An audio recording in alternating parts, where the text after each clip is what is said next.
ஓம் நம சிவாய. 63 நாயன்மார்கள் வரலாறு. மெய்ப்பொருள் நாயனார் புராணம் பாகம் 2. எழுத்தும் குரலும் மாரிமைந்தன் சிவராமன். ஒரு கணத்தில் தத்தனின் கூர்வாள் முத்தநாதனின் முடிவை கண்டிருக்கும். அதற்குள் தேவதேவருடைய திருத்தொண்டர் மெய்ப்பொருளார் தத்தா என்று உரக்க கத்தி தத்தனை தடுத்தார்.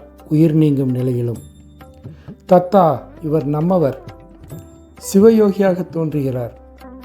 எனவே நாம் மதிக்க வேண்டும். ஒன்றும் செய்யாதே, இவருக்கு தீங்கு நினையாதே. அரசனிட்ட கட்டளைக்கு அடிபணிந்தான் தத்தன் அரைமனதோடு.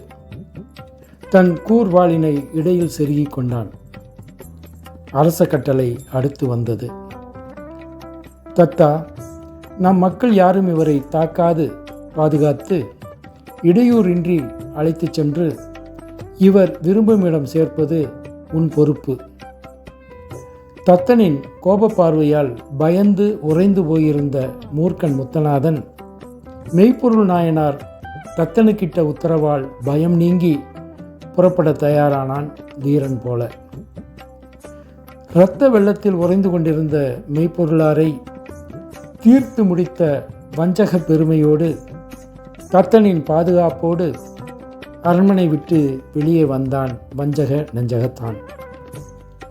அதற்குள் ஊருக்குள் செய்தி பரவவே வழியெங்கும் எதிரெதிராய் மக்கள் திரண்டு போலி தவ வேடதாரியை ஒரேடியாக காலி செய்ய முயன்றனர். அரசன் தனக்கிட்ட கட்டளையை கொதித்தெழுந்த மக்களிடம் எடுத்துச் சொல்லி வழிவிடச் செய்து நாட்டின் எல்லையில் ஒரு கானகத்தில் கொலைஞனை விட்டு விரைந்தான் தத்தன் அரண்மனைக்கு. நல்லபடியாக சிவனடியார் ஊர் எல்லையை தாண்டிவிட்டாரா என்பதை அறிய காத்திருந்தவர் போல் மூச்சை பிடித்து கொண்டு ஈனஸ்வரத்தில் இருந்தார் ஈஸ்வர பக்தர். தவ வேடம் பூண்டு வந்த வென்றவனை நாட்டின் எல்லையில் விட்டு வந்தேன் என தொடங்கி நடந்தது அனைத்தையும் கண்ணீர் மல்கச் சொன்னான் தத்தன்.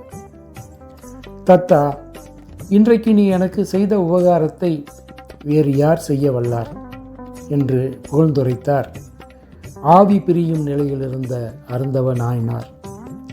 அதற்கு பின் தனக்கு பின்னர் அரசாளப் போகிறவர்களையும் உறவினர்களையும் மந்திரிகளையும் அருகே அழைத்தார்.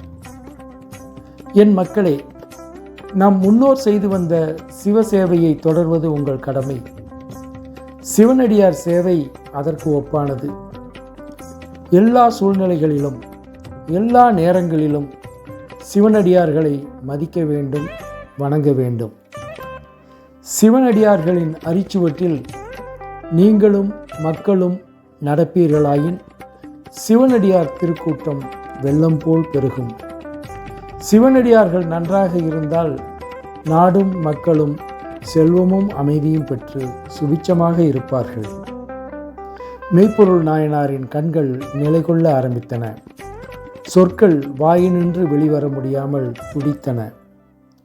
முயற்சித்து கண்களை மூடி சிவபெருமானின் தாமரை திருவடிகளை சிந்தையில் எண்ணி தியானத்தில் ஆழ்ந்தார் சிவநேசரான மெய்ப்பொருள் நாயனார். என்னே அதிசயம்!